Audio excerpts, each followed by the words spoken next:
समुद्र में स्नान की विधि और महिमा। महादेव जी कहते हैं, सोमनाथ के दक्षिण भाग में त्रिभुवन विख्यात पद्मक नामक तीर्थ है, जो सब पापों का नाश करने वाला है। पहले सोमेश्वर के समीप क्षौर कराकर मन ही मन मेरा चिंतन करते हुए उस तीर्थ में अपने केश डाल दे। उसके बाद पुनः स्नान करे। मनुष्य जो कुछ भी पाप करता है वह सब केशों में स्थित होता है, अतः केशों को अवश्य ही तीर्थ में फेंक देना चाहिए। सौभाग्यवती स्त्रियों को चाहिए कि वे सब केशों को हाथ से पकड़कर अग्रभाग की ओर से 2 अंगुल कटवा दें। उनके लिए मुंडन की विधि नहीं है। मुंडन और स्नान के पश्चात देवताओं और पितरों का तर्पण करें। सभी तीर्थों में मुंडन और उपवास की विधि है। जो पर्व का दिन छोड़कर और किसी समय प्रभास क्षेत्र में बिना मंत्र के स्नान करता है, वह उसका पुण्य फल नहीं पाता। बिना मंत्र के, बिना पर्व के और बिना क्षौर कर्म किए समुद्र जल का स्पर्श नहीं करना चाहिए। निम्नांकित मंत्र का उच्चारण करके सागर के जल का स्पर्श करना उचित है। ओम नमो विष्णुगुप्ताय विष्णु रूपाय ते नमः, सान्निध्ये भवदेवेश सागरे लवणांभसी। समुद्रदेव, तुम भगवान विष्णु से सुरक्षित हो, तुम्हें नमस्कार है। तुम साक्षात विष्णु के स्वरूप हो, तुम्हें नमस्कार है। देवेश्वर विष्णु, आप इस क्षीर सागर के जल में मेरे समीप स्थित हों। यूं कहकर तीर्थ सेवी मानव नदीपति समुद्र के जल में स्नान करे। फिर श्रद्धा युक्त होकर तिल मिश्रित जल से देवता, मनुष्य और पितरों का तर्पण करे। सहस्त्रों जन्मों में मनुष्य जो पाप करता है उसे एक बार समुद्र के जल में नहाकर नष्ट कर देता है। ब्रह्मा जी ने समुद्र से कहा है, सागर, जब तक लोक में तुम्हारी स्थिति रहेगी, जब तक आकाश में सूर्य, चंद्रमा और नक्षत्र बने रहेंगे, तब तक पूर्वज तुम्हारे खारे जल के अमृत से तृप्त होंगे। जो मनुष्य शुद्ध चित्त होकर प्रतिमास तुम्हारे जल में स्नान करेगा, उसे प्रतिदिन पुंडरीक यज्ञ का फल मिलेगा। श्री सोमनाथ तथा समुद्र के बीच की भूमि में जिनकी मृत्यु होगी, वे पापी रहे हों तो भी निष्पाप होकर स्वर्ग लोक में जाएंगे। महादेवी, समुद्र के भीतर 5 करोड़ शिवलिंग हैं, जिन्हें समुद्र ने इस मनवंतर में अदृश्य कर दिया है। इसी प्रकार वहां अग्निकुंड तथा पद्म सरोवर भी हैं, जो इस मनवंतर में समुद्र जल से आवृत हो गए हैं। दक्षिण ओर चक्र तथा मैनाक के मध्य भाग में 100 धनुष लंबा चौड़ा सुवर्णमय कुंड है। सोमनाथ से दक्षिण 100 धनुष की दूरी पर वह स्थान है। उत्तर मानस से पूर्व जहां कृत स्मर देव हैं, वहां तक उसकी सीमा है। यह गुप्त स्थान है। सोमनाथ के दर्शन पूजन की महिमा और पंचस्रोता सरस्वती का आविर्भाव तथा महात्म्य। बड़वानल का समुद्र में वास। महादेव जी कहते हैं, देवी, इस प्रकार विधि पूर्वक स्नान करके समुद्र को अर्घ्य दे। गंध, पुष्प, वस्त्र और चंदन आदि से उसकी पूजा करे। तत्पश्चात तर्पण करके भगवान कपर्दी के समीप जाए। उनकी भी पुष्प, धूप, गंध तथा वस्त्र द्वारा भक्ति पूर्वक पूजा करे। गणानाम त्वा इत्यादि मंत्र पढ़कर उन्हें अर्घ्य निवेदन करे। शूद्रों को अष्टाक्षर मंत्र गंग गणपतये नमः का उच्चारण करके अर्घ्य देना चाहिए। तदनंतर सोमनाथ जी के समीप जाए। उन्हें विधि से स्नान कराकर शतरुद्रीय का जप करे।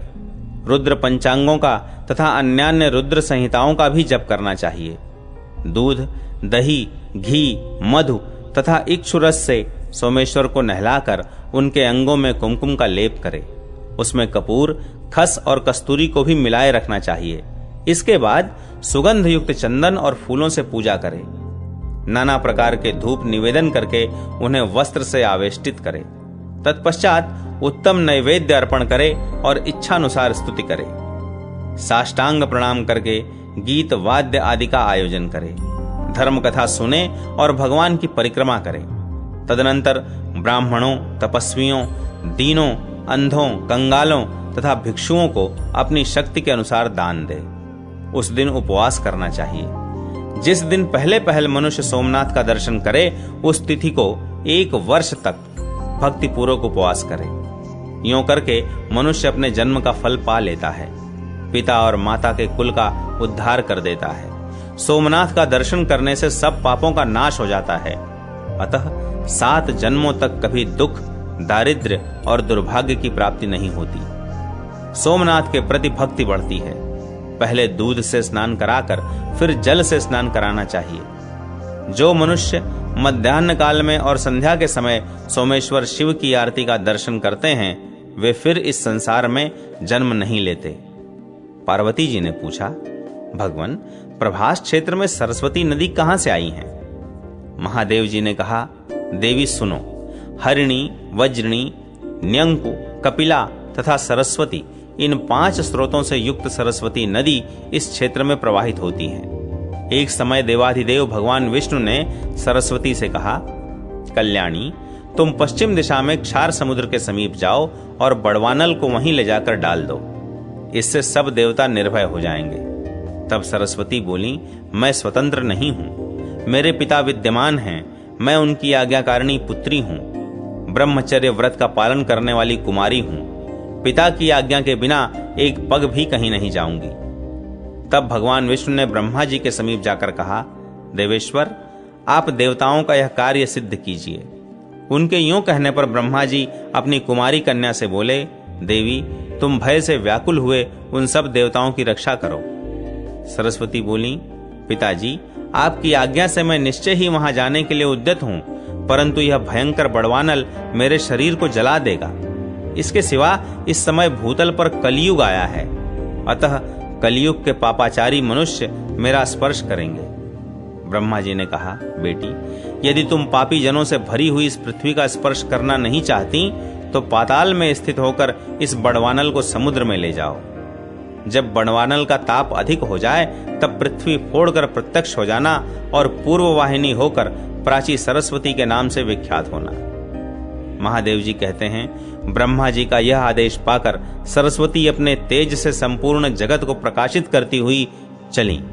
उस समय अपने पीछे पीछे आती हुई गंगा जी से सरस्वती ने कहा, सखी, अब मैं पुनः कहां तुम्हारा दर्शन करूंगी? गंगा जी ने स्नेह भरी वाणी में उत्तर दिया, सुव्रते, पश्चिम जाती हुई तुम जब जब पूर्व दिशा की ओर मुंह करके देखोगी तब तब मुझे अपने समीप खड़ी हुई पाओगी। वहां मैं सब देवताओं के साथ तुम्हें दर्शन दूंगी। तब उन्होंने गंगा जी से विदा लेकर कहा, भद्रे, अब तुम अपने स्थान को जाओ, मुझे पुनः तुम्हारा दर्शन प्राप्त हो। इसी प्रकार सरस्वती ने यमुना, गायत्री और सावित्री आदि सखियों को भी विदा किया। तदनंतर हिमालय पर्वत पर आकर वे एक पाकड़ के वृक्ष से नदी रूप में प्रकट हुई और पृथ्वी पर उतरी। उस समय पुण्य सलीला सरस्वती देवी की ब्रह्मर्षि गण स्तुति कर रहे थे। बड़वानल को लेकर वह नदी बड़े वेग से चली और पृथ्वी फोड़कर पाताल में प्रवेश कर गई। कहीं कहीं मर्त्य लोक में भी प्रत्यक्ष हो जाती थी। इस प्रकार पाताल मार्ग से समुद्र के निकट गई।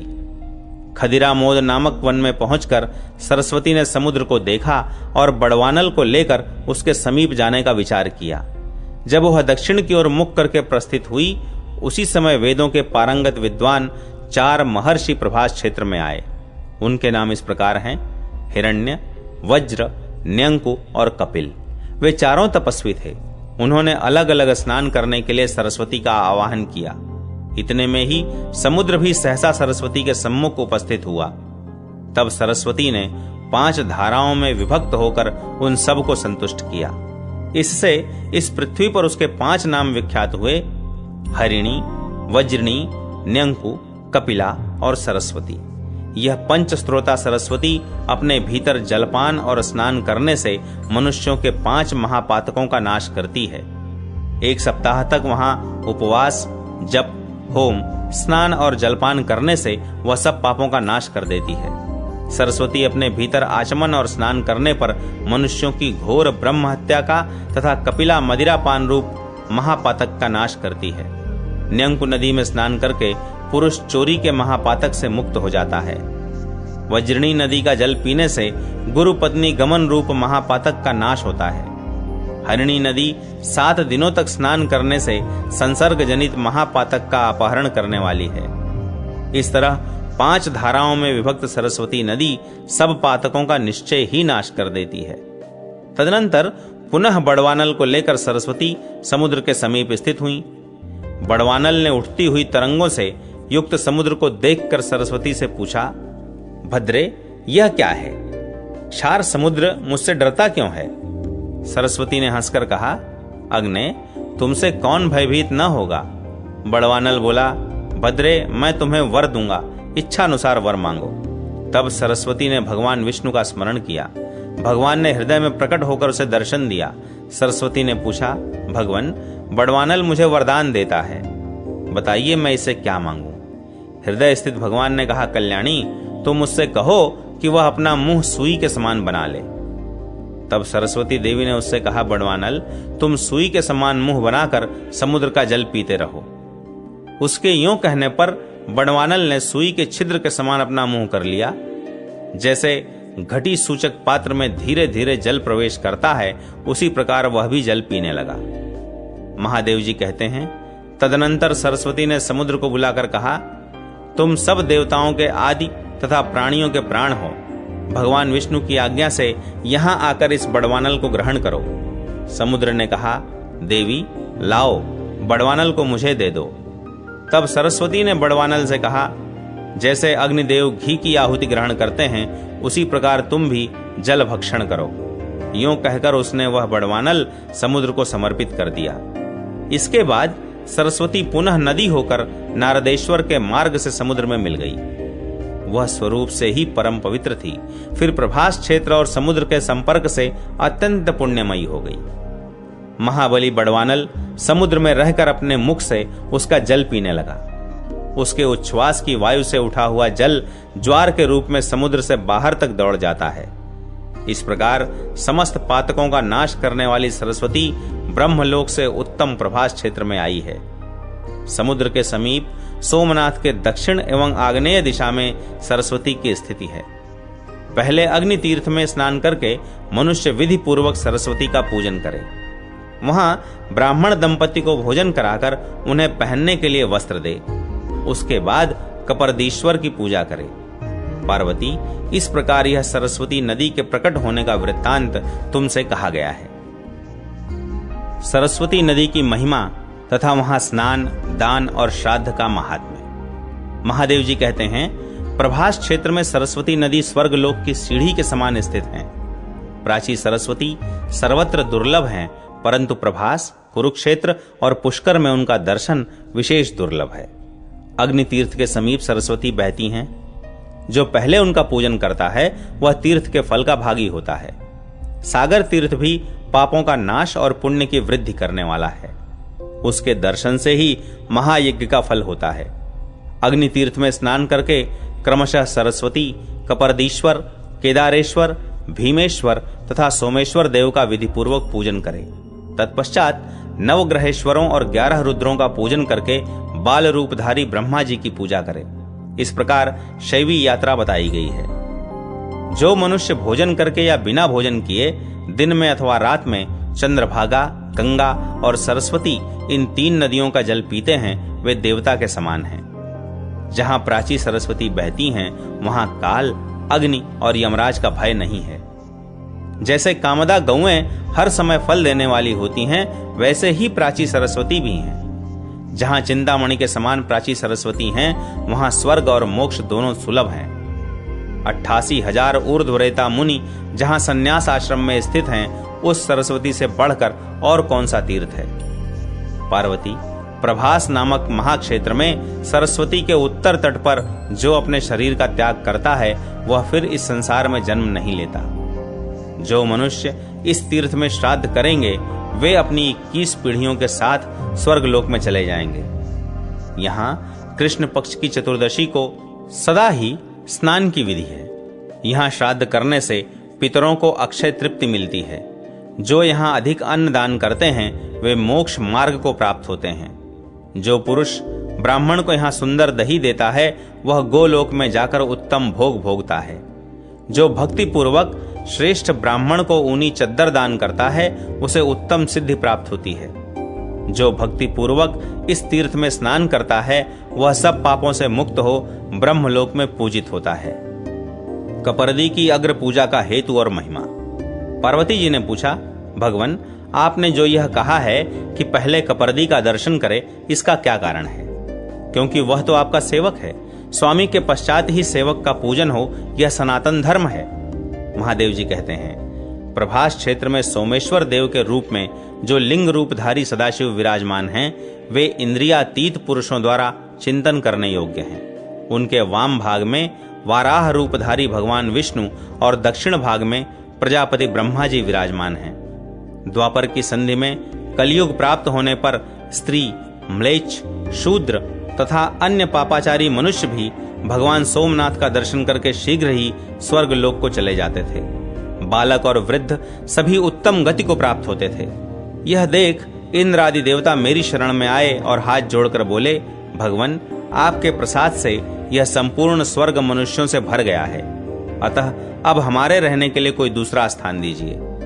जिनके लिए भयंकर कुंभी पाक सजाया गया, रौरव तथा शाल्मली आदि नरकों का निर्माण किया गया, उन्हें स्वर्ग में स्थित देखकर यमराज ने अपना व्यापार ही छोड़ दिया है। मैंने कहा, देवताओं, मैंने चंद्रमा की भक्ति से संतुष्ट होकर उनसे यह प्रतिज्ञा की है कि प्रभास क्षेत्र में सदा मेरा निवास होगा। मैं अपनी कही हुई बात किसी प्रकार पलट नहीं सकता। जो लोग वहां मेरा दर्शन करेंगे वे निश्चय ही स्वर्गलोक में जाएंगे। पार्वती, यह सुनकर देवता भय से व्याकुल हो गए और तुम्हें वहां खड़ी देख हाथ जोड़कर बोले, माता, तुम ही हमें आश्रय दो। यूं कहकर वे तुम्हारी स्तुति करने लगे। देवता बोले, देव देवेश्वरी, तुम्हें नमस्कार है। जगदम्बा, तुम्हें नमस्कार है। कमल के समान नेत्रों वाली देवी, तुम्हें नमस्कार है। सुवर्णक सदृश गौर आकृति धारण करने वाली गौरी, तुम्हें नमस्कार है। जगत की सृष्टि और संहार करने वाली महेश्वरी, तुम्हें नमस्कार है। शंकर प्रिय, तुम्हें नमस्कार है। काल का भी नाश करने वाली कालरात्रि, तुम्हें नमस्कार है। गिरिराज कुमारी, तुम्हें नमस्कार है। आर्ये, भद्रे, विशालाक्षी, त्रिलोक सुंदरी, तुम्हें नमस्कार है। तुम ही रति, धृति, श्री, स्वाहा, स्वधा, सती, दुर्गा, मति, मेघा, पृथ्वी तथा सर्वस्वरूपा हो। तुमने इस संपूर्ण चराचर त्रिलोकी को व्याप्त कर रखा है। नदियों, पर्वत शिखरों, समुद्रों, गुफाओं, वनों, मंदिरों तथा मुनियों के आश्रमों में भी तुम विराज रही हो।